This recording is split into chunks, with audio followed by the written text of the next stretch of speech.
Daniel Toledo é o nosso entrevistado agora e a gente vai discutir a recente crise migratória nos Estados Unidos e as possíveis repercussões na reeleição do presidente Joe Biden. Aliás, Daniel, eu tenho dito já há algum tempo que deve ser o principal tema, se não um dos principais temas desta campanha eleitoral, porque com a travessia recorde de 8.600 imigrantes em apenas 24 horas, a situação na fronteira com o México se tornou um ponto crítico, certamente, não é, Daniel? Bom dia, seja bem-vindo. Bom dia, Pitoli. Bom dia a todos. Obrigado pelo convite. Vamos lá. Pitoli, esse número de 8 mil aí, eu acho que ele está equivocado, porque nós temos aqui, onde nós passamos aí, mês passado, 300 mil, e se você dividisse esse número aí, esse número é muito maior. Então, nós temos, isso pode ser em uma única fronteira, mas existem pelo menos 8 pontos aqui e as pessoas estão passando numa quantidade muito maior. Isso é o que eles computam. Agora imagina o que eles não computam, que é a briga do Texas hoje com o governo federal. Você não tem como controlar uma fronteira inteira, um tamanho que ela tem aqui. Não existe como você colocar pessoas monitorando o tempo inteiro. E existem alguns pontos de falha, ou ruptura no muro, ou ruptura ali nas grades, ou eles pulam, ou tem os túneis, né, que é impossível você detectar todos eles. Então, esse número ainda assim, dos 300 mil do mês passado, ele acaba sendo absurdamente impreciso, porque isso aí é o que pegaram, é o que conseguiram contar, e os que não conseguiram contar, né? Esse é um número bem maior. E aí, quando a gente fala em eleições, nós temos 2 pontos para olhar. Primeiro, eu, honestamente, nós conversamos até da outra vez aqui, eu não acho que o Biden será candidato. Ele não tem força e ele tem perdido diariamente pontos e eleitores e tido críticos muito sérios aqui, principalmente perdido apoio político que não suporta uma eleição para ele. Se ele entrar contra Donald Trump, primeiro, se o Donald Trump for realmente o candidato republicano, e se, segundo, realmente Biden for o candidato contra Donald Trump, ele vai perder de lavada mesmo, porque ele não tem condição de competir. Então eu acho, minha sensibilidade, não se fala nada por enquanto aqui, mas eu acho que o Biden não será nem candidato. Agora, Daniel, conta pra nós, você que está no Texas, está vivendo essa realidade, esse dia a dia aí, qual é a situação do momento? Porque a gente sabe que tem cidades como Eagle Pass, El Paso, que estão no limite, né? E essa demanda por uma reforma migratória vai se intensificando por todos os lados, republicanos, democratas, enfim. Como é que tá a situação? Porque eu lhe pergunto, rede social você sabe como é que é, né, Daniel? Tem coisa que você olha, você precisa filtrar, não consegue encontrar a fonte, não consegue entender se aquilo ali de fato é verdade, enfim.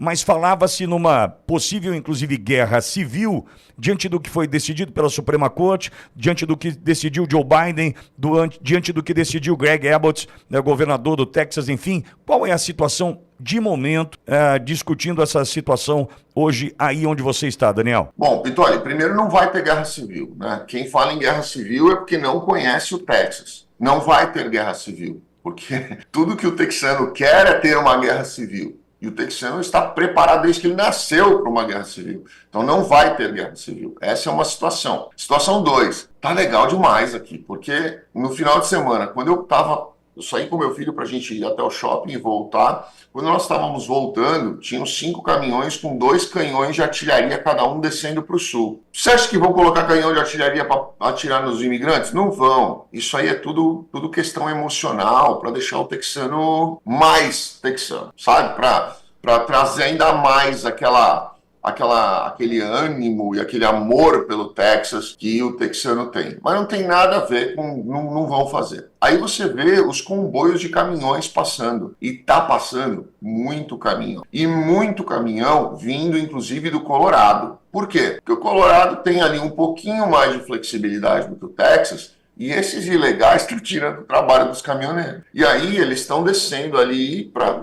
se juntar, falar em 700 mil caminhões. Eu acho que esse número aí, alguém criou esse número e chutou.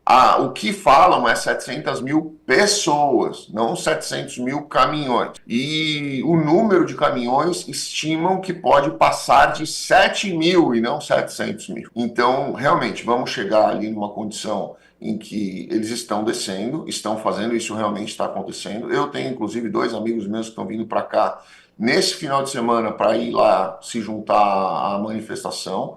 E a ideia é não deixar passar mesmo, não vai passar pelo Texas, porque não comporta mais. E se vocês virem os vídeos que estão acontecendo na Califórnia, Nova York, ontem, os ilegais lá chutando os policiais, não sei se vocês viram, Sim. Isso arrebenta a imagem, né, de quem eventualmente está indocumentado dentro dos Estados Unidos e tentando viver de uma forma correta. Então, a ideia é fechar a fronteira. Isso vai sim refletir na questão política e vai sim dar força para os republicanos. Aliás, Daniel, conversei há pouco com o Damian Nello, que ele participa da campanha do Trump, ele é o principal assessor do Bukele em El Salvador, enfim, amigo pessoal do Tucker Carlson, trouxe o Tucker para Buenos Aires para entrevista com o Milei, conversou há pouco conosco aqui na programação e falava sobre, inclusive, um aumento importante de eleitores latinos agora se declarando republicanos, porque posso imaginar que os democratas do subúrbio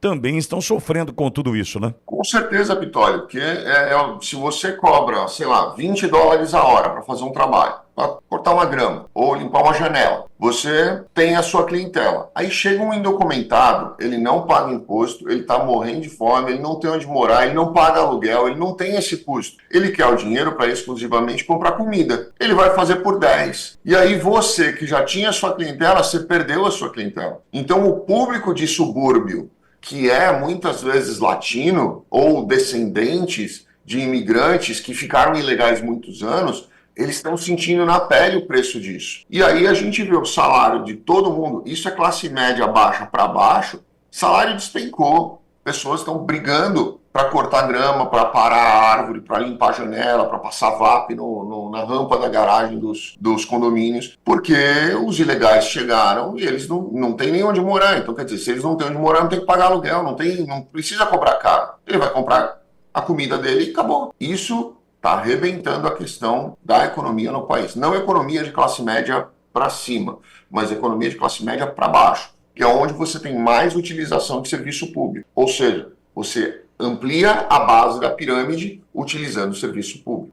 Posso entender que perdemos o controle quando o assunto é essa migração dos Estados Unidos? Já, de fato, perdemos o controle, Daniel? Perdemos o controle desde junho do ano passado já. Isso aí a gente já vem... Essa reclamação e esse caos, ele já vem desde junho do ano passado. Se você pegar os números, joga no Google aí o número de encontros de policiais com terroristas tentando atravessar ilegalmente na fronteira, se você pegar 2020, 2021, nós tivemos, eu acho que 30 encontros, 15 encontros, 30 encontros sucessivamente, 15 em 2020 e 30 em 2021. Esse ano nós tivemos 140 terroristas em watchlist do FBI, tentando entrar pela fronteira. Você acha que eles vão vir para cá para fazer o quê? Daniel Toledo. Pois não, Pingo, só o microfone do Cláudio. Bom dia, Daniel, tudo bem? Tudo bom, Cláudio? E pontuando o seguinte, essas fronteiras escancaradas, bandidos e criminosos e terroristas e do mundo inteiro, é pessoal saindo da Europa, pessoal saindo da Ásia, pessoal...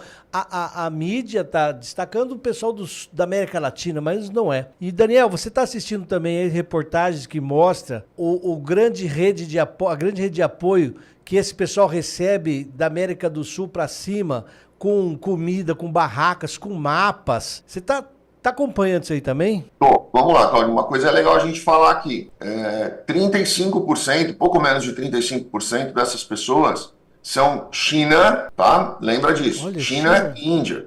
China e Índia. Lembra disso. São os países mais populosos do mundo. Então, quer dizer, mais de 30%, mais de um terço dessas pessoas que estão entrando ilegalmente estão vindo dos países mais populosos do mundo, que estão pedindo asilo por causa de regimes políticos que existem lá. A grande maioria desses 35% são China, certo? E aí a gente começa a desconfiar de uma série de outras questões. Por quê? Existe uma série de fatores que impactam. Primeiro, qualidade dessas pessoas que estão entrando. Não estão entrando pessoas com pós-graduação, mestrado, doutorado, engenheiro para a NASA. Não é. É pessoa para fazer trabalho de base. Ou seja, trabalho de base é onde você tem o maior consumo de produtos de cesta básica. Então você vai ter ali um aumento daquele consumo daquela cesta básica. Aumento de consumo da cesta básica faz o que com os preços da cesta básica? Sobe, justamente para quem mais precisa daqueles preços. Tá? Então esse é o ponto 1. Impacta na questão da economia. 2, essas pessoas elas estão baixando o salário por disputa, por concorrência normal que existe aqui nos Estados Unidos, elas estão baixando os valores pagos de salário. Então, quer dizer, você tem um aumento do valor dos produtos da cesta básica e um declínio no salário dessas pessoas que consomem a cesta básica. Ou seja, você aumenta a pobreza e a utilização de serviços públicos, como saúde, bolsa, auxílio para o morador de rua, como tem em Nova York, pagamento de hotel, aluguel de casa e esse tipo de coisa, medicina e tudo mais. Então, isso, escola, crianças nas escolas, né, que é um grande impacto, todo mundo fica louco aqui, eu sou um dos que estressa demais com essa questão. Então, você tem uma série de problemas aqui que estão agregados a isso. E as pessoas, elas aqui dentro, elas estão de saco cheio, porque vem pessoas com outras culturas que nem sequer falam inglês e vão estudar na sala do seu filho, como o meu filho está no 3º colegial. Na hora que você coloca ali um chinês, um latino, ou qualquer coisa, que nem sequer fala inglês, o que esta pessoa, por lei, faz com o resto de 30 alunos da classe? Ele para o aprendizado para focar no aprendizado de quem não está entendendo.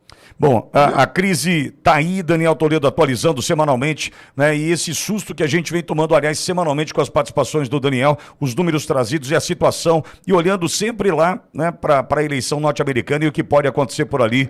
E Daniel, fundamental nessa nossa atualização. Daniel, que é advogado especializado em Direito Internacional da Toledo e Advogados Associados. Daniel, obrigado mais uma vez e até a próxima.